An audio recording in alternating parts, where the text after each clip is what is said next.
آج کل دنیا بھر کے نیوز چینلز ایک دفعہ پھر فلسطین کی طرف دیکھ رہے ہیں۔ آخر فلسطین میں ایسا ہے کیا کہ ہر تھوڑے عرصے بعد فلسطین ہر طرف نیوز چینلز پہ نظر آتا ہے اور پھر یکایک دوبارہ غائب ہو جاتا ہے۔ آخر 7 اکتوبر 2023 کو حماس نے ایسا کیا کر دیا کہ فلسطین کے اوپر اسرائیل ایک دفعہ پھر حملہ کرنے کے لیے تیار ہو گیا؟ کیا یہ تمام تر مسئلہ 7 اکتوبر 2023 سے ہی شروع ہوتا ہے یا اس کی کچھ ہسٹری بھی ہے؟ Let's look at the history of the conflict. جب ہم تاریخ پہ نظر ڈالیں، اس تمام تر مسئلے کی جڑیں جا کے یورپ سے ملتی ہیں، جہاں یورپ کے اندر موجود جیوز کو عیسائیوں کی جانب سے حد سے زیادہ ڈسکریمنیشن، ریسزم اور اینٹی سیمیٹزم کا سامنا کرنا پڑتا تھا۔ اسی چیز کے تدارک کے لیے ورلڈ زائنسٹ آرگنائزیشن کی بنیاد تھیوڈور ہرزل 1897 میں رکھتے ہیں۔ اسی سال جوڈن اسٹیٹ نام کی ایک کتاب میں تھیوڈور ہرزل یہ سجیسٹ کرتے ہیں کہ جیوز کے لیے نیشن ہوم کے طور پہ ارجنٹائن یا فلسطین میں سے کسی ایک جگہ پر نیشن اسٹیٹ بنائی جائے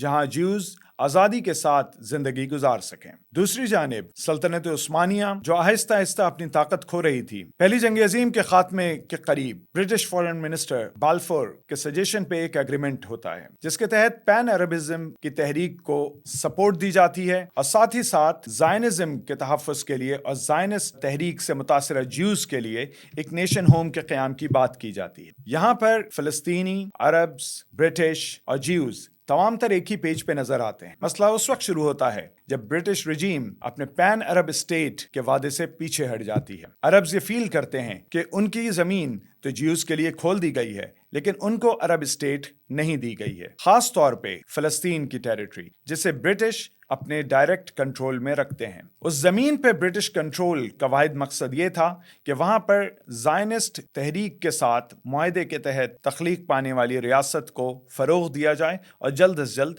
تخلیق کیا جائے۔ 1920s میں فلسطین میں موجود مسلمان اور کرسچن یہ فیل کرنے لگتے ہیں کہ ان کی ٹیریٹری جیوز کے لیے اوپن ہو چکی ہے، لیکن یہاں پر خود مسلمانوں اور کرسچن کے رائٹس پامال ہو رہے ہیں، جس کی وجہ سے وہاں پر ریزسٹنس موومنٹ کا آغاز ہوتا ہے۔ اس کے بعد دوسری جانب جوئش امیگریشن بڑھتی جاتی ہے اور اس کی بیک پر تمام تر سپر پاورز موجود ہوتی ہیں۔ دوسری جنگ عظیم کا آغاز ہوتا ہے اور ہٹلر کے ظلم و ستم کے بعد وہاں پر موجود جیوز زیادہ تیزی سے فلسطین کی جانب منتقل ہونے لگتے ہیں۔ دوسری جنگ عظیم کے خاتمے پر یونائٹڈ نیشنز یہ سجیسٹ کرتی ہے کہ فلسطین کی ٹیریٹری پر ایک جیوز کے لیے اور ایک عربز کے لیے الگ اسٹیٹ بنائی جائے، لیکن اس کے برعکس 1948 میں ایک جوئش اسٹیٹ کے قیام کا اعلان کر دیا جاتا ہے جو ہے اسرائیل، اور same day U S president Henry S Truman Israel کی اسٹیٹ کو ریکگنائز کر لیتے ہیں۔ یہاں سے کانفلکٹ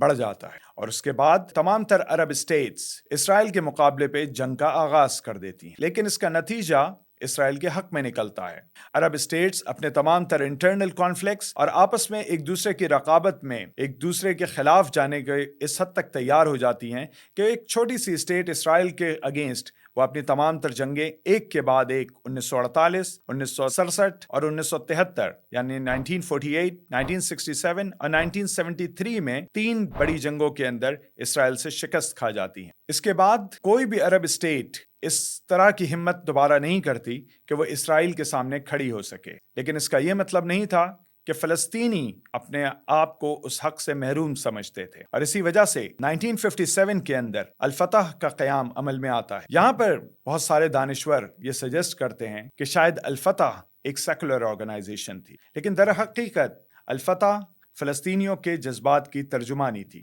جس میں مختلف الخیال لوگ موجود تھے۔ اس میں نیشنلسٹ بھی موجود تھے، سیکولرسٹ بھی موجود تھے اور خالص مسلم بردرہڈ کے اسلامسٹ بھی موجود۔ 1 جنوری 1965 سے الفتح مسلح جدوجہد کا باقاعدہ آغاز کر دیتی ہے، اور اس کے بعد الفتح فلسطینیوں کے جذبات کی ترجمانی کرتے ہوئے بار بار میڈیا میں مختلف کارروائیوں کے ذریعے نظر آتی ہے، لیکن بالآخر 1990s میں الفتح اپنی ہمت ہار بیٹھتی ہے اور 1992 میں اوسلو معاہدے کے تحت الفتح اپنے آپ کو ڈس آرم کر کے پیلسٹینین اتھارٹی میں کنورٹ ہو جاتی ہے۔ لیکن انفارچونیٹلی پیلسٹینین اتھارٹی کا واحد رول ایک ایسے پولیس مین کا تھا کہ جس کا واحد مقصد خود فلسطینیوں کو کنٹرول کرنا ہی تھا، اور اسی وجہ سے فلسطینی مزید پستے چلے گئے۔ 1987 میں مسلم بردرہڈ حماس میں کنورٹ ہو جاتی ہے اور اس کے بعد گریجولی حماس وہاں کے عوام کی ترجمان بن جاتی ہے۔